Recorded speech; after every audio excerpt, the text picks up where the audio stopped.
I raised my hand to ask a question, but was told I didn't have any questions left for the day.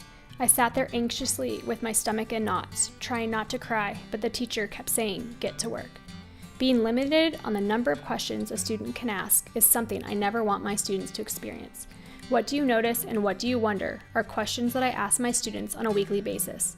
Students are encouraged to ask questions because it creates a culture of learning. Beyond having a question quota imposed on me as a student, worksheets also killed my passion for learning and science when I was a kid. I was forced to memorize the periodic table, the relationships among the frequency, wavelength, and speed of light, compare the form and function of prokaryotic and eukaryotic cells and their cellular components. Now, do I remember them today? No. When I started teaching, I knew I didn't want my students to experience what I went through. I wanted them to experience hands-on learning through a real-world approach. But being a new teacher, I had no idea how to teach real-world science. A colleague suggested I use worksheets. I cringed, still scared by the worksheets of my past.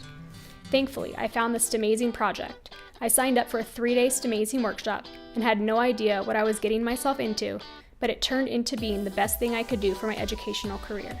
I learned that I didn't need to be good at science to teach science, but I could learn and make mistakes with my colleagues and students.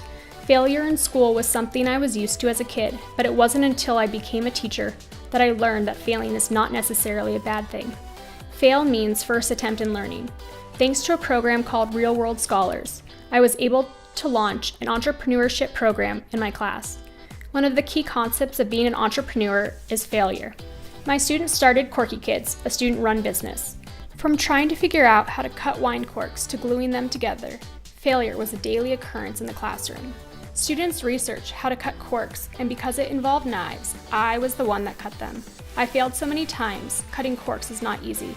Students had to keep researching different ways to help me cut the corks without cutting my finger off. After lots and lots of research, many attempts at cutting, many failed cuts of cork, we decided to go with the bandsaw. I was never given the opportunity for much hands-on learning, so I had faith in my students and allowed them to put a bandsaw together.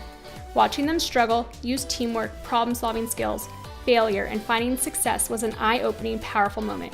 Not only for me, but also for the students. They were beaming with pride. They put together a tool for their success.